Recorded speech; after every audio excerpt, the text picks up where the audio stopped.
Kau Allah yang setia,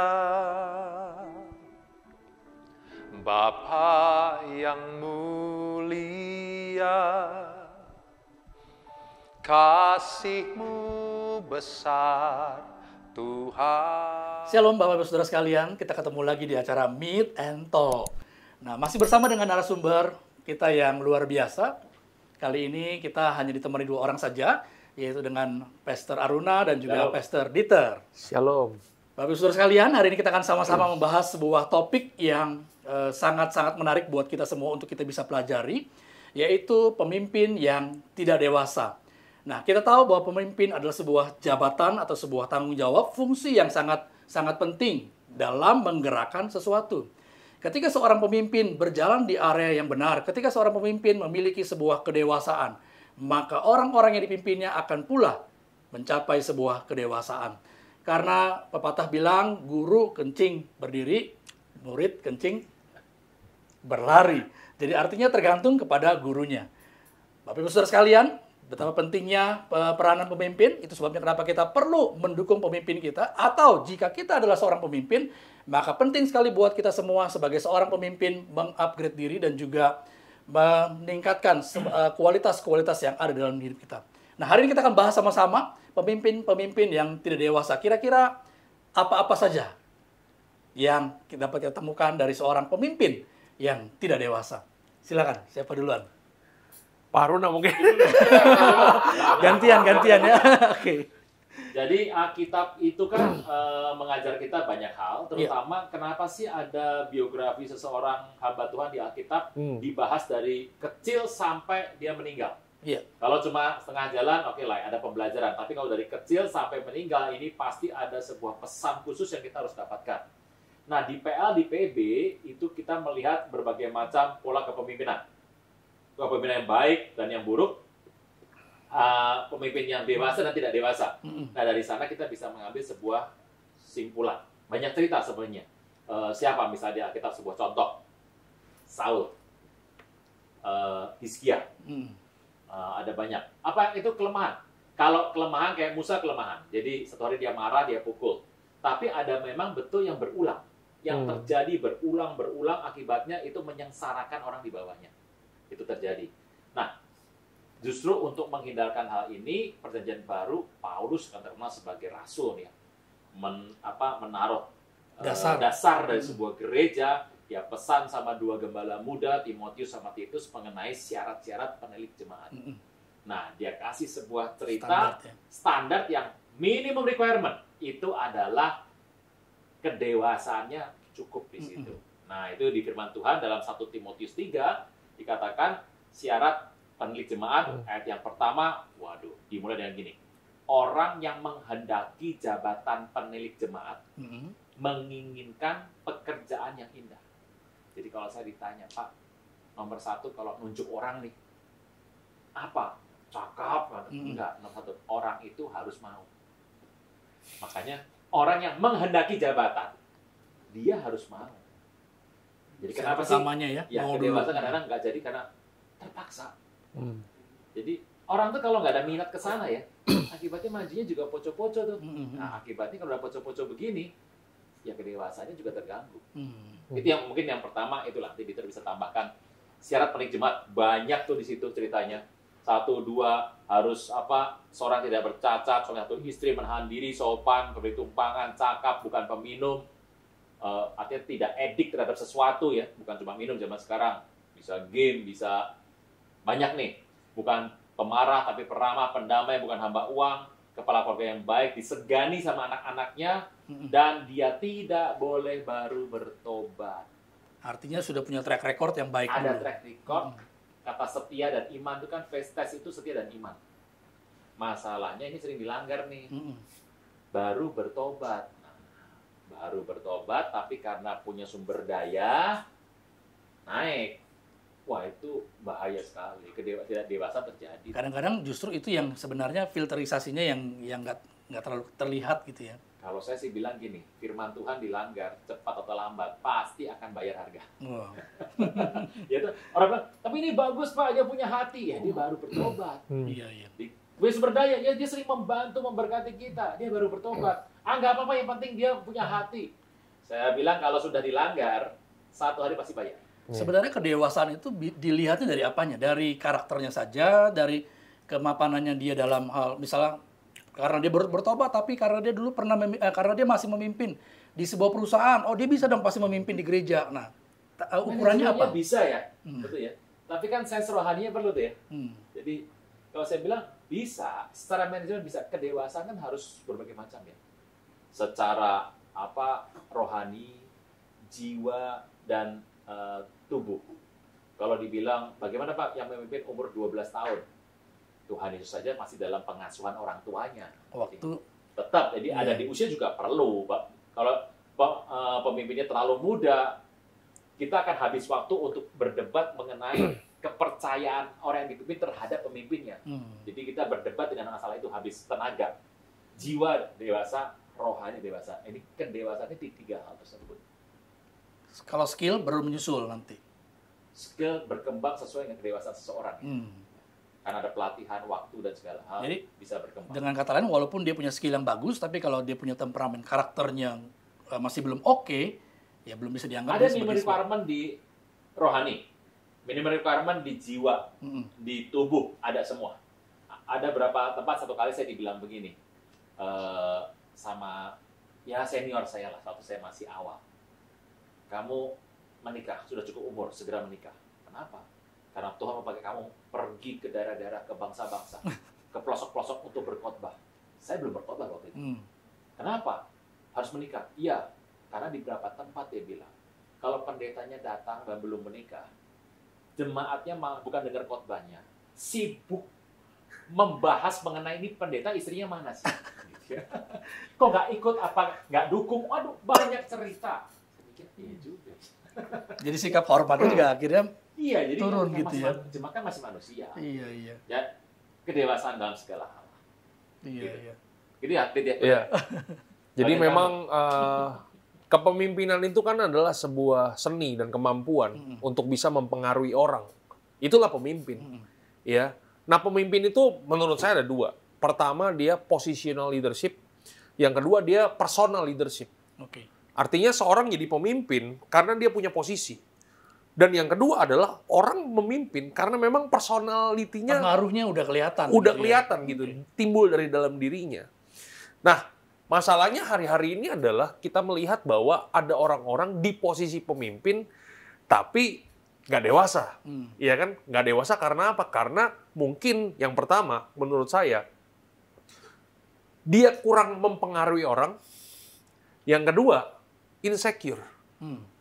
Dengan orang-orang yang ada di bawahnya. Inilah yang membuat posisi kepemimpinan menjadi toksik. Itu loh. Jadi, kenapa orang tidak bisa bertumbuh di bawah kepemimpinannya? Karena dia insecure. Itu menurut saya. Contoh-contohnya apa kira-kira dia insecure? Contohnya ketika ada anak-anak muda di tempatnya, di naungannya dia. Di naungannya dia. Kemudian orang ini lebih berkembang, lebih punya pengaruh, dan suaranya lebih didengar daripada dia sebagai pemimpin utamanya. Iya. Ya, ketika dia melihat seperti ini, seharusnya sebagai seorang pemimpin yang baik, ya kan kita sebagai pemimpin harusnya support, ya kan karena ada generasi selanjutnya. Tapi seorang pemimpin yang insecure, dia akan kemudian membuat berbagai macam cara untuk bisa menyingkirkan orang ini malah. Itu yang terjadi kan dengan Saul dan Daud. Padahal seharusnya kalau dilihat dari kacamata yang positif, orang-orang seperti itu sebenarnya bisa memperkuat kepemimpinannya dia. Betul. Ya? Tapi karena dia nggak punya secure yang benar, dia nggak punya kepribadian yang benar, maka yang terjadi adalah bukannya memposisikan orang itu untuk memperkuat kepemimpinannya, malah menyingkirkan. Nah, kira-kira kalau Pastor Aruna lihat seperti ini kendalanya di apa? Karena memang punya latar belakang masa lalu yang tidak baik, atau pemahaman yang kurang matang di soal keorganisasian, atau dalam soal apa? Kira-kira tadi, background-nya. Jadi, kenapa sih Paulus cerita mengenai background ya? Seorang pemimpin itu dia, bahkan ayat 7 dikatakan dalam 1 Timotius 3, hendaklah ia juga punya nama baik di luar jemaat, agar jangan digugat orang, dia nggak kuat, jatuh dalam jerat iblis. background. Makanya ini dulu nih, saya kalau baca syarat-syarat seorang pembela jemaat, tapi bukan gembala jemaat, itu adalah pembela jemaat, pembela sidang, namanya pembela sidang. Itu kalau saya baca, waduh, itu mah mungkin cuma beberapa orang dan malaikat mungkin yang bisa. Jadi harus yang begini. Kenapa sih? Karena supaya nggak digugat. Jadi background itu penting. Nah, kalau sekarang udah beda nih, backgroundnya bicara mengenai, makanya kenapa ada pelayanan-pelayanan pemulihan. Kenapa sih seorang pemimpin harus melewati, bukan karena kita mau jadi Tuhan. Ada aturan terlalu ketat, Tuhan sudah tunjuk kenapa orang nggak mau ikut. Ya ada proses Tuhan, ada proses untuk administrasi. Kalau saya begini saja, urusan rohani selesai dengan rohani, admin dengan admin. Gitu. Banyak orang nih urusan admin pakai cara rohani, rohani pakai cara admin, berantakan. Nah, background itu bicara mengenai sisi-sisi gelap dalam kehidupan. Kegagalan, kesulitan, bully di masa lalu, kejatuhan, penolakan, itu bisa berimbas loh terhadap yang namanya insecure. Tadi yang kita bilang. Karena orang kalau udah insecure itu paling bahaya. Nggak ketahuan. Insecure itu paling bahaya. Kenapa? Insecure itu begini. Anda suka hal itu. Ngerjakan hal itu dengan baik. Orang butuh Anda. Orang bersedia bayar Anda luar biasa. Tetapi Anda tahu bahwa kemampuan Anda sudah tidak seperti dulu. Jadi ini, ciri insecure itu apa sih? Insecure itu terdalam dalam hati. Waktu zaman berubah, saya masih suka saya masih suka main musik. Kalau saya main musik, orang juga butuh musik. Gitu. Dan kadang-kadang juga hasil produksi apa saya buat dalam saya ini orang masih mau. Jadi orang masih mengeluhkan, tapi jauh dalam hati saya tahu benar bahwa saya udah nggak bisa ngikutin sebuah zaman. Nah itu insecure itu ngeri, kayak Saul. Dia perang, dia masih menang. Dia masih bisa bunuh orang, mimpin kejar Daud, dia pimpin sendiri loh, nggak pakai pasukan, kejar sendiri. Tapi dia tahu bahwa Tuhan sudah nggak bicara sama dia. Jadi orang sering tanya sama dia, dia juga jawab, tapi jawabnya sih kelihatannya pendapat dia ya. Nggak ada yang tahu itu, dia insecure. Gitu. Jadi kalau ditanya saatnya apa? Background. Jadi kalau itu nggak selesai, wah ngelebar itu. Nah, pemimpin yang insecure seperti ini justru sebenarnya mereka harus segera memulihkan diri mereka begitu ya. Kalau tahu sih puji nama Tuhan ya. Kadang-kadang nggak tahu ya justru. Iya. Ada yang nggak tahu tuh. Dia nggak tahu gimana, nggak tahu. Misalnya dia punya sifat buruk gitu. Satu yang dia bawa dari memang orang ada kelemahan ya. Kelemahan yang dia bawa waktu dia dari awal. Apalagi kalau mungkin memang itu diberikan berdasarkan sebuah posisi tadi. Jadi bukan karena personalnya, tapi karena posisinya. Itu jadi masalah itu. Akibatnya di bawah juga, wah itu penderitaan berat itu ya. Perlu hati Daud itu. Mau naik juga, mau belajar untuk berkreasi juga merasa dicurigai nanti begitu ya dampaknya. Karena banyak orang itu mau jadi pemimpin. Karena pemimpin itu pride, ada kuasa di situ. Banyak orang. Makanya karena ada begitu banyak orang mau jadi pemimpin, ada begitu banyak orang juga menghalalkan berbagai macam cara untuk jadi pemimpin. Dan ketika orang-orang seperti ini yang menghalalkan berbagai macam cara untuk menjadi seorang pemimpin, dan ketika dia menjadi pemimpin, itulah yang membuat dia akan insecure. Makanya kenapa tadi Pak Aruna bilang untuk seseorang bisa dipakai Tuhan, Tuhan kasih lihat track record-nya. Ada usia segini, dia begini, ada usia segini. Karena saya percaya untuk menjadi seorang pemimpin yang baik, kita harus belajar untuk menjadi pengikut yang baik. Karena tanpa kita menjadi seorang pengikut yang baik, kita nggak akan pernah bisa jadi pemimpin yang baik.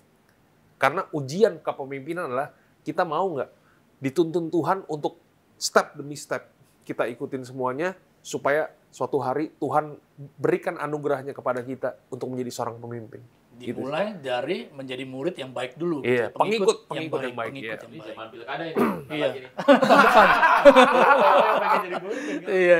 Iya. Cuma kan nggak jelas apa juntrungannya, latar belakangnya. Iya. Yang penting kalau saya sudah punya sumber daya, ya langsung aja kan gitu. Iya. Nah, kalau kita melihat hal seperti ini kan berarti kan dampaknya sebenarnya juga sangat berbahaya bagi organisasi itu sendiri karena dia memimpin sebuah perahu yang mimpinya itu sendiri juga nggak jelas arahnya kemana seperti itu kan. Iya. Begitu. Ya, pemimpin itu sebenarnya gini, dia harus membagi, men-share penugasan kan. Siapa hebat di mana dia harus tahu, dia harus melihat. Apakah seorang pemimpin melakukan semuanya sendiri? Tidak. Gitu. Kalau kita melihat, apakah Daud membunuh Goliat? Yes. Tapi ingat, saudara Goliat yang lain selain Goliat tidak dibunuh oleh Daud. Waktu dia perang, siapa yang paling jago? Yoab. Yoab itu kan panglimanya ya. Ponakan sebetulnya, ponakannya Daud cuma usia lebih tua kan. Itu panglima dia, waduh, dikepung menang itu. Bahkan waktu ngelawan Bani Amon, dia pernah bilang begini, sudah kalah nih Bani Amon, saya udah rebut nih. Sekarang kamu yang bereskan. Kalau enggak nanti nama Yoab naik jadi raja di sana. Iya. Jadi Yoab ini jago sekali. Nah, kalau kita ngelihat dia, Daud tahu bagaimana siapa yang dia tahu. Dia belajar. Nah, kebersamaan itu membuat dia berhasil dalam hidupnya. Kalau saya ditanya, Pak, ayolah Pak, cari contoh yang bukan Daud, Pak, yang bukan Alkitab. Ada. The Great Alexander.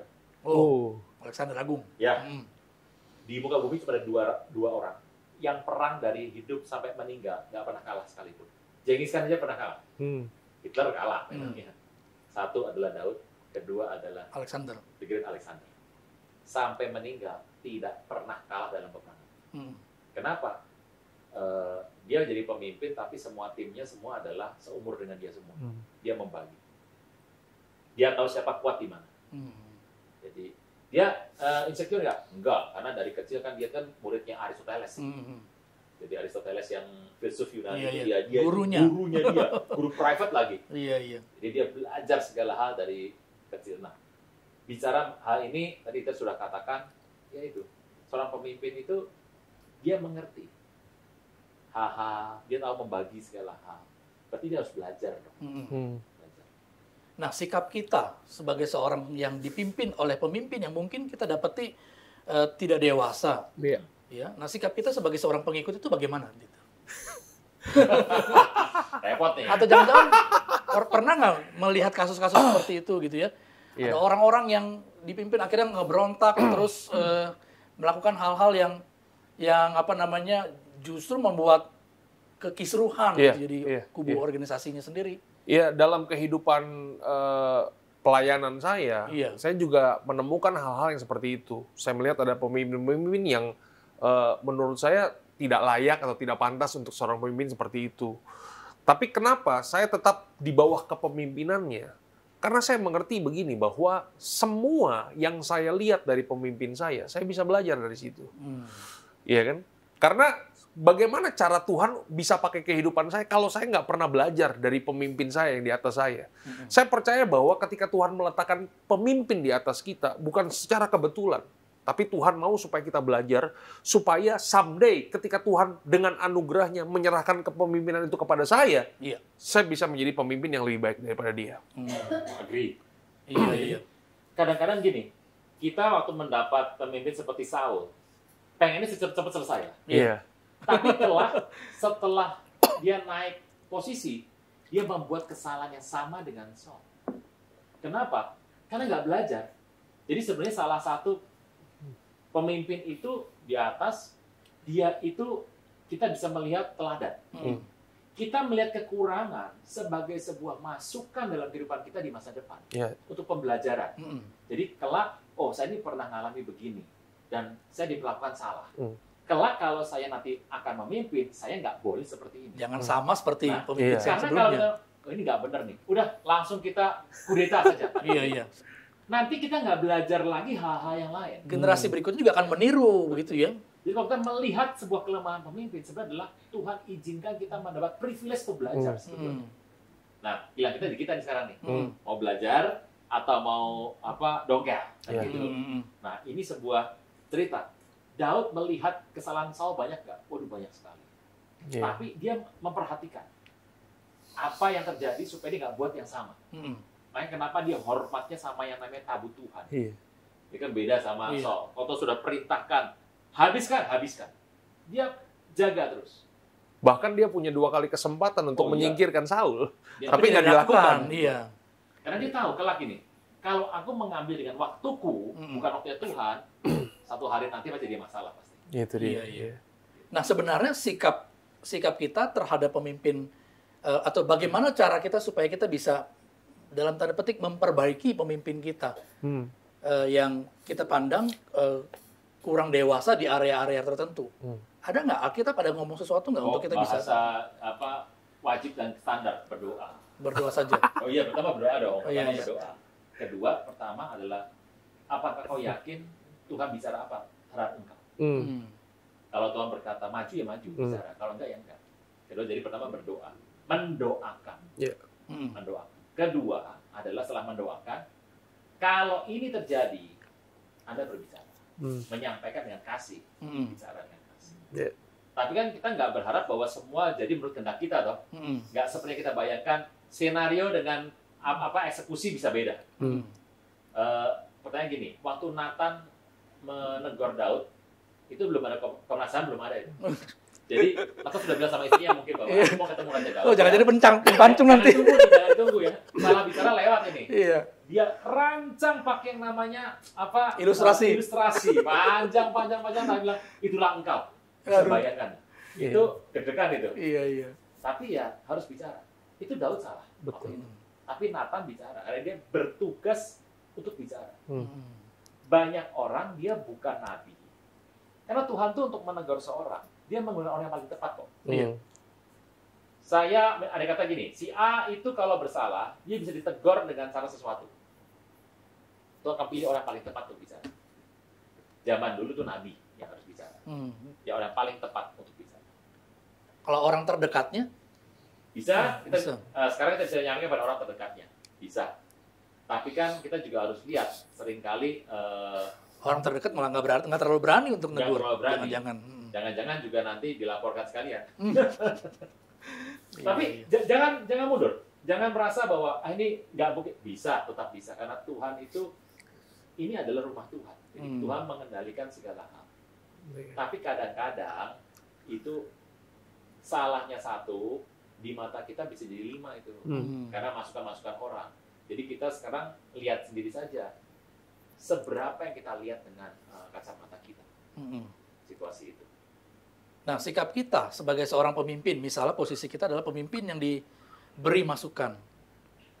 Sedangkan kita merasa bahwa ini adalah gaya kepemimpinan, misalnya yang disorot adalah gaya kepemimpinan.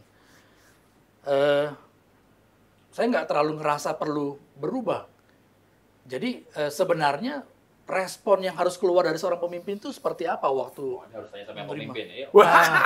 yang punya banyak pengikut. Punya pengikut. Kalau tapi jalan-jalan, Mas Wah bilang begitu. Iya.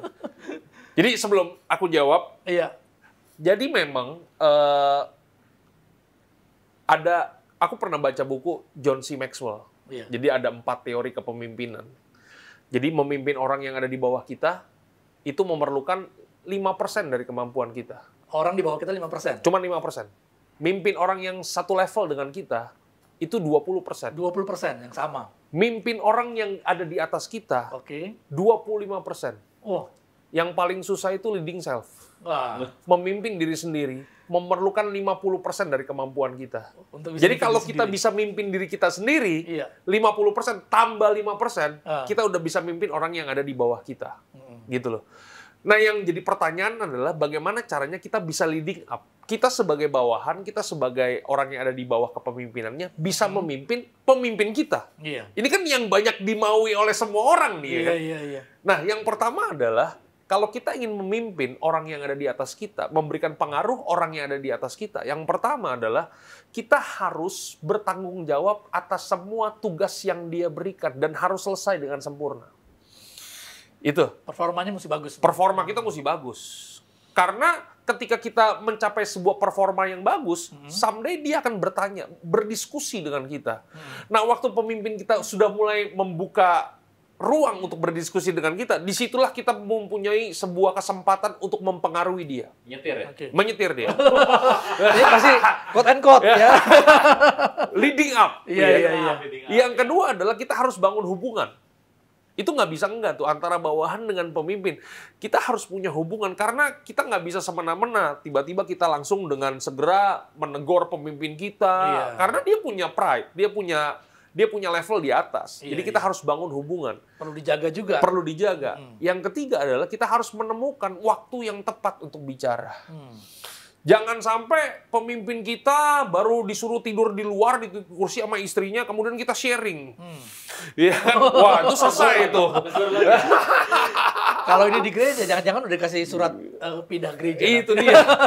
Nah, menurut saya yang keempat, bagaimana cara kita mempengaruhi orang yang ada di atas kita? Kita harus menjabarkan semua yang ingin kita capai supaya dia memahami dan mengerti.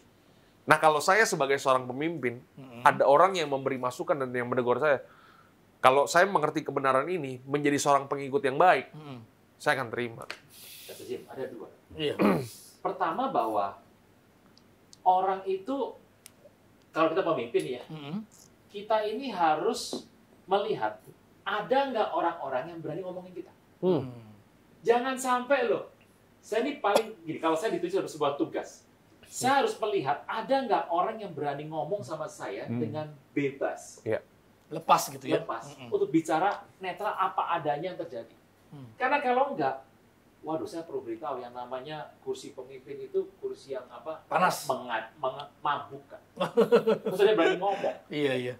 Coba kita lihat Daud dan pahlawannya satu usia semua. Triwira itu ya. Iya. 37 pahlawan Daud. 37. Termasuk ada Uria di sana. Itu satu usia semua itu. Ada yang lebih ya beda lah. Kalau Ahitofel lebih tua, Uria satu usia. The Great Alexander. Semua timnya satu usia. Berarti ini generasi the next generation dong. Karena kalau dulu kan biasanya yang ini tua, ini yang muda ya. Ada lapis bawahnya. The Great Alexander tidak. Sama semua. Sama seusia semua. Dan manggilnya pun nggak pakai namanya raja atau yang mulia, manggilnya nama loh. Alexander. Nah, pertama adalah kita ini harus melihat ada nggak posisi kita punya Nathan nggak sih, punya Nabi Nathan nggak sih? Gitu ya. Kalau kita jadi raja-raja Yehuda, kita punya Nabi Yesaya nggak sih? Kalau kita sampai nggak punya Nabi Nathan, bahaya itu, bahaya sekali. Nah, kedua adalah tadi Peter cerita, dan kalau dari bawah ke atas nih, ternyata proses untuk kita bisa memberikan sebuah tanda kutip pengarahan teguran, itu kan prosesnya panjang ya. Kalau kita mau sekarang apa? Datang, Pak, Bapak salah ini. Ya ampun. Begini. Panjang prosesnya untuk ke sana segini. Dan curhatnya segini. Gimana nggak masalahnya lebih meledak jadi keping. Iya.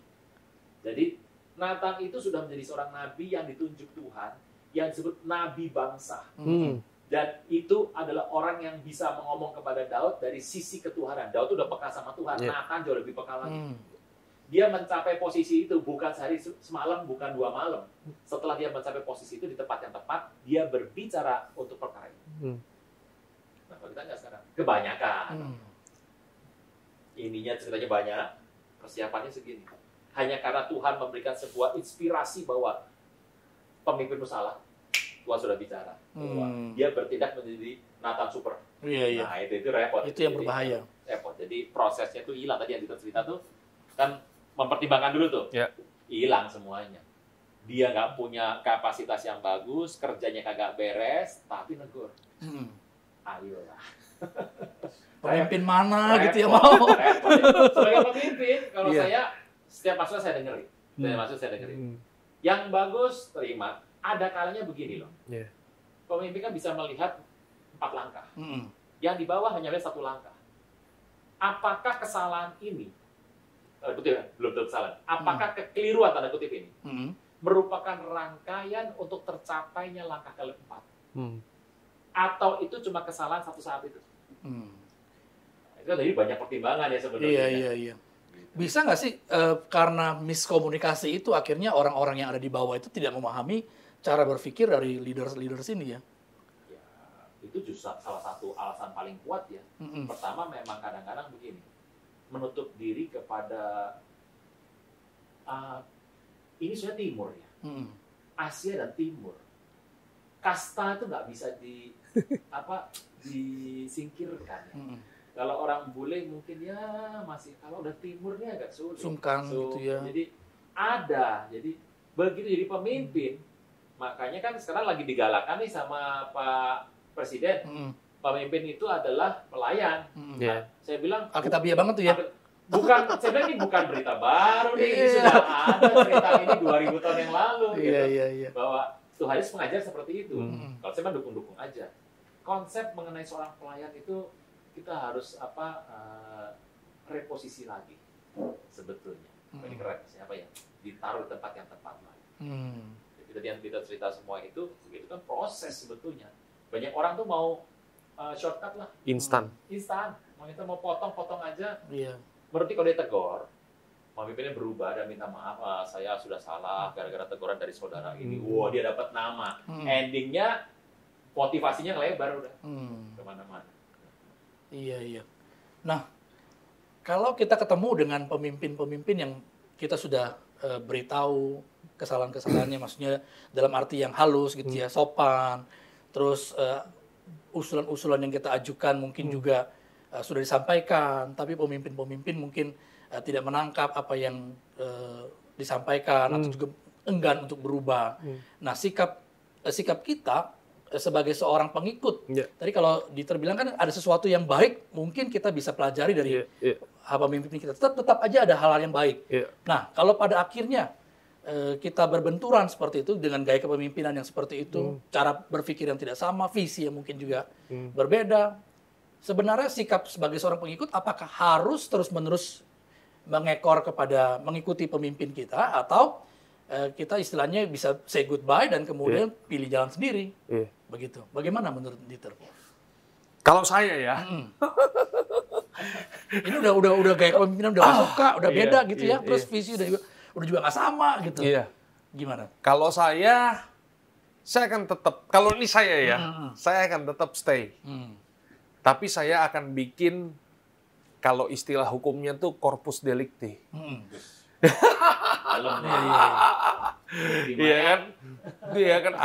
Saya akan buat sesuatu dulu di luar untuk sebagai proyek percontohan untuk memperlihatkan kepada pemimpin saya bahwa apa yang dilakukan oleh pemimpin saya ini tidak benar, salah atau tidak sesuai dengan apa yang Tuhan mau. Itu sih kalau yang saya lakukan sih. Tetap stay, tetap setia. Kalau sampai akhirnya, Pak. Sampai akhirnya Tuhan yang suruh.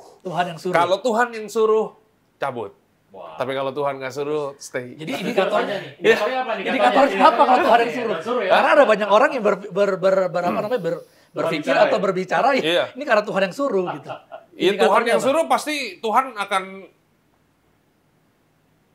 bicara gitu loh. Bicara melalui istri, melalui orang-orang di sekitar kita. Iya. Firman Tuhan. Iya, firman Tuhan. Atau saya melihat diri saya sendiri juga kan.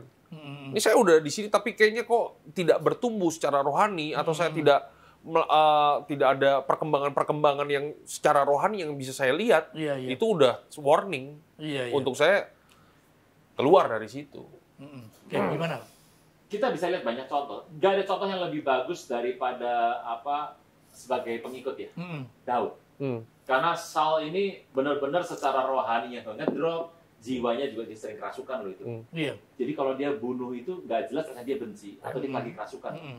Dan tindakannya juga dia bisa mengerahkan pasukan hanya untuk mengejar mantunya sendiri.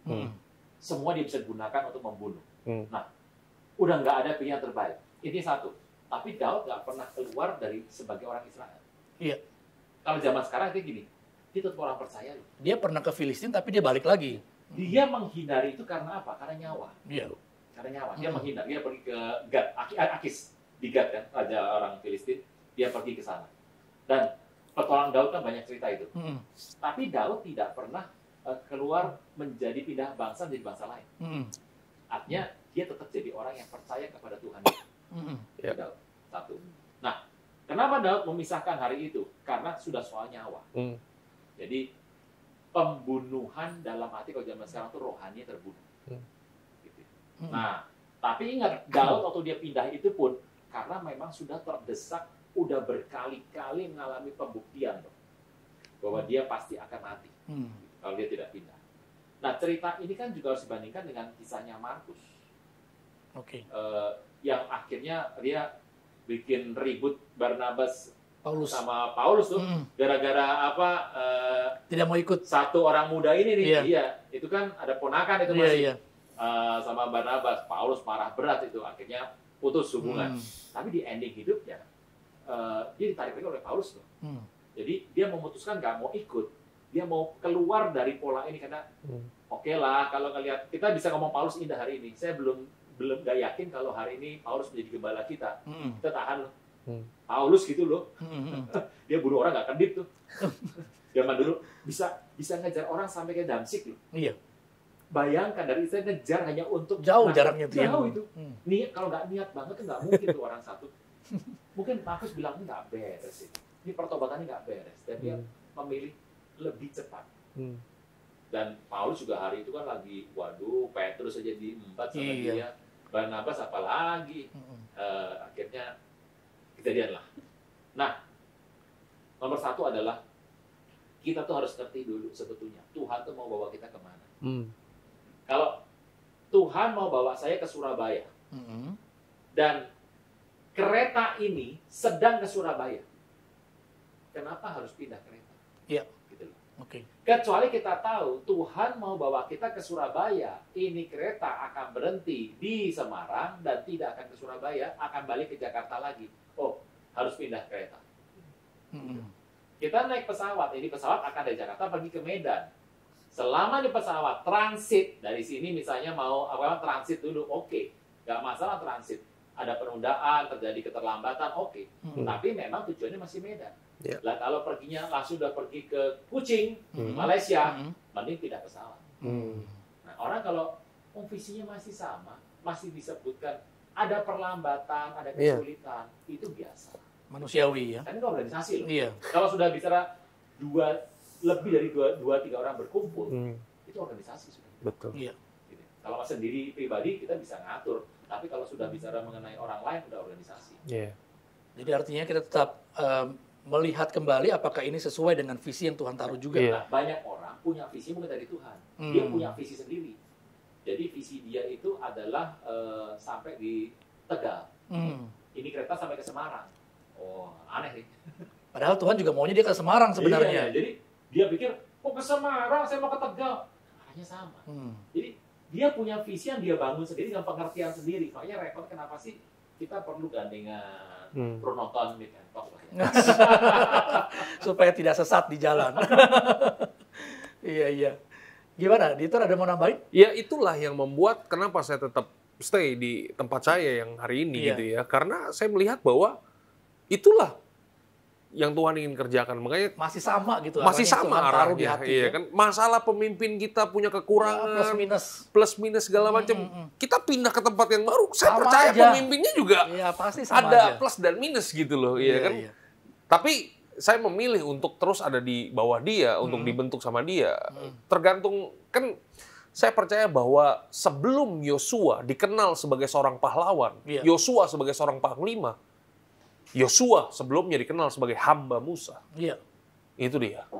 Jadi itulah yang membuat saya tetap ada stay sampai hari Apalagi ini. kalau sampai alasannya ya karena pemimpin ini lebih berkarisma, pemimpin ini lebih lebih menjanjikan. Wah itu jelas-jelas nggak rohani sekali gitu ya. Kadang-kadang ya kita memasukkan unsur-unsur sekuler ke Iya. dalam unsur gereja. Iya. Jadi acuannya, ukurannya dimasukkan juga. Kacau jadinya. Iya, Jadi betul. kita tahu kata Tuhan apa sih dalam kehidupan kita. Gitu loh. Iya. Baik saudara-saudara, kita sudah berada di penghujung waktu dan saya percaya kita semua sangat-sangat terberkati. Jangan lupa untuk memfollow Instagram dari narasumber kita, ada di bawah layar gadget Anda masing-masing. Dan ingat, ya hari-hari ini kita bisa menyaksikan banyak sekali ibadah-ibadah yang ada di YouTube. Ada banyak pemimpin-pemimpin yang luar biasa, yang sangat-sangat kelihatannya menjanjikan. Tapi ingat, Bapak Ibu Saudara sekalian, kita harus tetap tahu apa yang Tuhan kehendaki dalam kehidupan kita. Tetap setia, tetap support pemimpin kita. Kalau ada sesuatu yang salah dalam kehidupan mereka, kita bisa menyampaikannya dengan cara-cara yang bijaksana. Biar kiranya Meet and Talk kali ini sangat memberkati kita semua. Tuhan Yesus memberkati kita semua. Shalom.